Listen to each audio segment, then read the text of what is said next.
you. Hello, everyone. I'm Deepti Singh. I represent a Japanese university called Ritsumikan Asia Pacific University, and I'm also an alumni of the same university. My association with Japan goes back about decades, and today I'm here to share an update with you regarding what's happening with Japanese higher education in current pandemic. Next slide, Arti, please. Yeah. So before we speak about that, I would like to give you a brief about Japanese education landscape, how it has been so far. So Japan is an emerging destination for international students.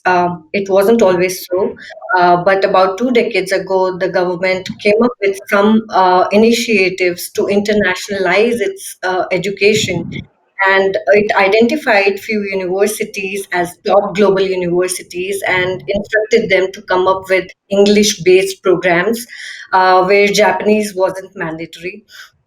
And it also introduced some scholarship programs for international students, which made it very easy for international students to enroll.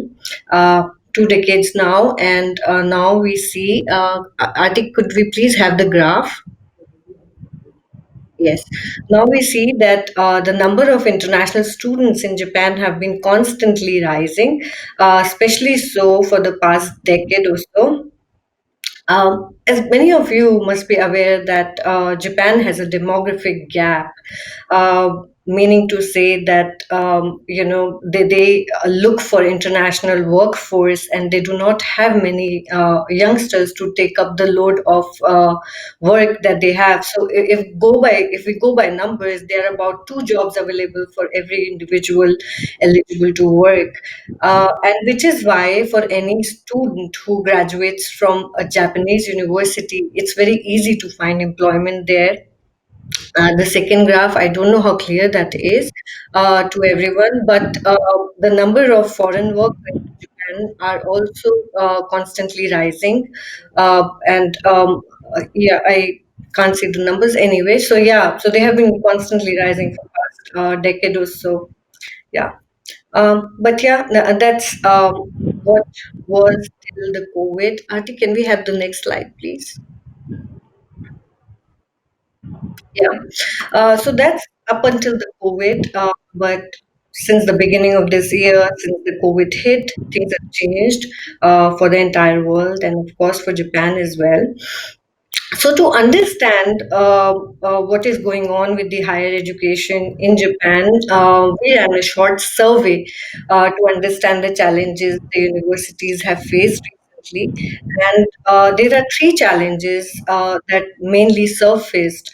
Financial, of course, being the foremost one, financial impact to students and universities. The second one was continuity of classes, transitioning smoothly to online system, and again the mobility of students from their home countries to Japan and to and fro, of course. So I will limit my update to these 3 challenges today, and I will tell you how Japan was able to cope with each one of them. Now, these challenges are not new, and I'm sure most of the countries throughout the globe they are trying their best to overcome these challenges in their own best possible ways. Uh, but if I have to summarize how Japan is dealing with this pandemic in the education sector, and if I have to say it in one word, Arti, could we go to the next slide, please? Yeah, so Japan's response can be summarized in one word, and that is omotenashi.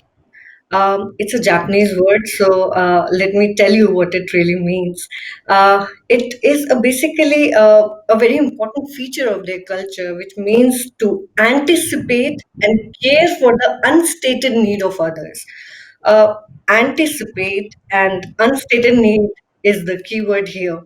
It the concept is mainly used in hospitality industry to provide world class services, but it is such an integral part of their culture that it is also used in business ethics and personal relationships.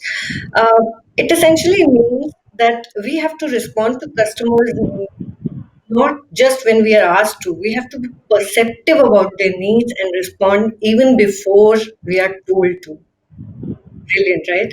So now I'll tell you how in each of those concerns, how Japan has introduced omotenashi and how it has applied it and solved each of those challenges. Yeah. So the first and foremost being the financial support to students. As soon as the pandemic hit, it was in the beginning of sometime April, the Japanese government, they realized that there will be students who would find it difficult to continue their studies. Many students in Japan, they rely on part-time income for their for payment of their tuition and for living expenses. And back home also, obviously, there could be families who would be financially hit, and recognizing that problem, Japanese government made a cash handout to each and every university student. It made a cash handout of about 1900 USD, native, international, to everyone. And this happened in early April, much before pandemic got much worse. Um, no, that's omotenashi, right? Being perceptive. And yeah, other than that, it also extended interest-free loans to students who were in need. The Japanese arm of Ministry of Education, it is called MEXT in Japan. They instructed the universities to be flexible about late fee payments and also accept fee exemptions in extreme cases. Many universities that we surveyed, they also extended some cash handouts. These were over and above what the government had given to the students who were staying in Japan during the pandemic. Next slide, please. Yeah, and of course, the universities were also facing a financial burden due to late fee payments and fee exemptions that they had to extend to students. The Japanese government, the MEXT specifically, they created a budget to hand out to national universities and also to private universities. And there was another budget set out and handed over to the universities to upgrade their infrastructure for distance learning. Now, this picture that you see here is from the university that I represent, and if you can see, there are all these. Devices in place in a hybrid class essentially means it's operating both online and face to face at the same time. So when you are in a classroom, when a student is in a classroom, they are able to see the blackboard, they are able to see the professor, and they are also able to see the PowerPoint that could be on the projector in the classroom.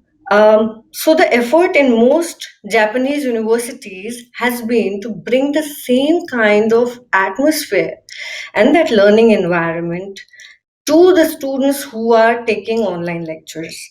And this budget has helped us, the universities, to cope with any future challenges that might come even after this pandemic.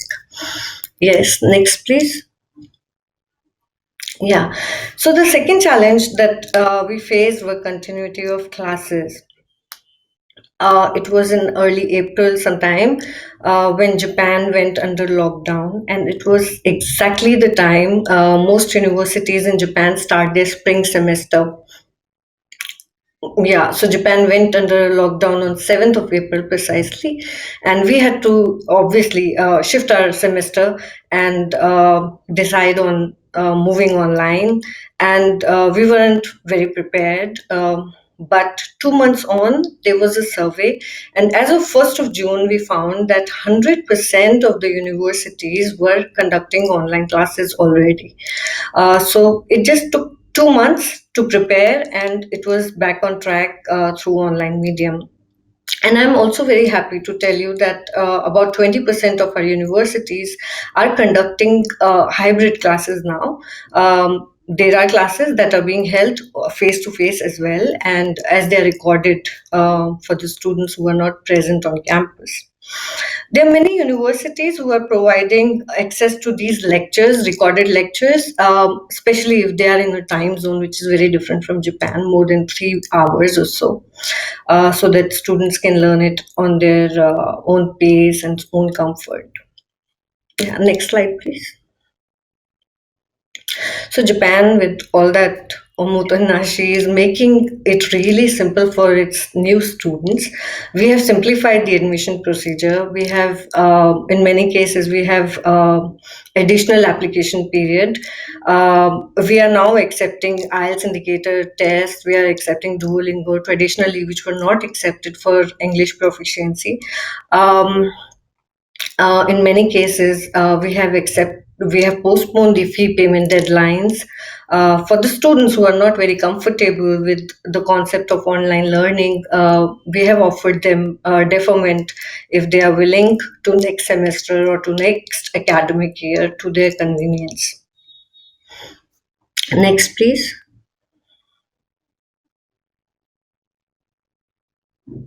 Yeah.